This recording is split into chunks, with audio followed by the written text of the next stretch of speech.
Ồ nè ông ôn xa đi môi cặp bọ đây mặt mặt cùng cặp bọ đây này này còn thì mũ ăn khanh to đó ông ôn ơi. Ô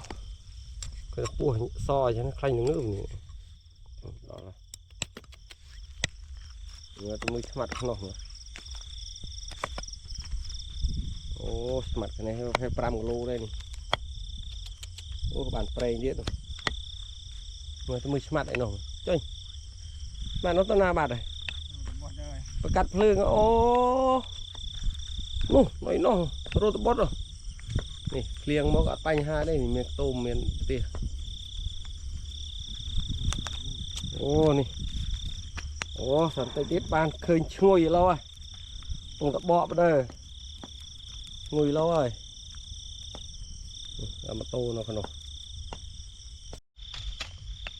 mặt màu với nhơi cái đây là bot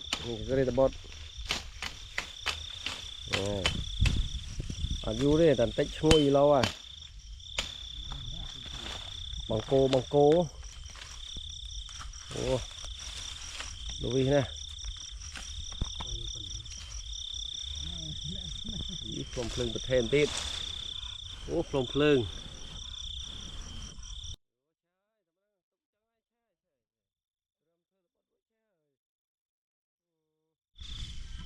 nè con ơi chui vào đây bông ôn ô này khanh là ngư vào đây prệ rồi này đây là khanh chứ còn ngay đồ xe sắp sát rồi thì thay dừng rô ban phim chân mó dương thôi hút phim chân à mây chân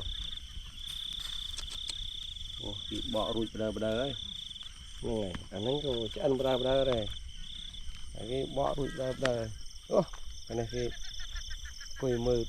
rường mờ thì sắp lệ như dân đâu mờ này bọ này rụi nấu rồi bọ rụi ăn mó mà bọn đây này không phải ăn này cái bọ rụi nè mấy hố 5 kg đó nè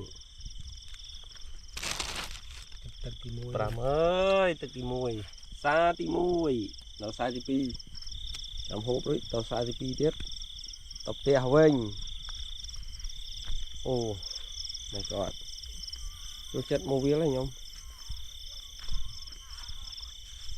ខ្ញុំលេងអាហ្នឹងឯងលេងអាឆ្នៃមើលបើយើងវិញមើលហើយខ្លោចអូឆ្អិនស្អាតទៀតណាឆ្អិនស្អាតមែនទេទៅល្ងើកល្អដែរហ្នឹងណាវាមានល្ងើកមានភ្លើងល្អក៏ឆ្អិនល្អដែរម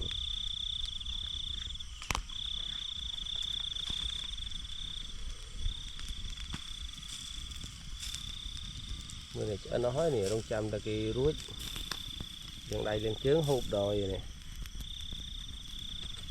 ថ្មីស្រស់លឿនបកលឿន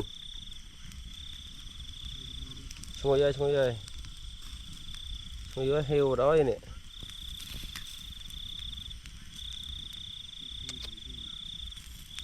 អូងើកនេះ2 តបត់ 3 តបត់ទៀតក៏ឆ្អិនដែរ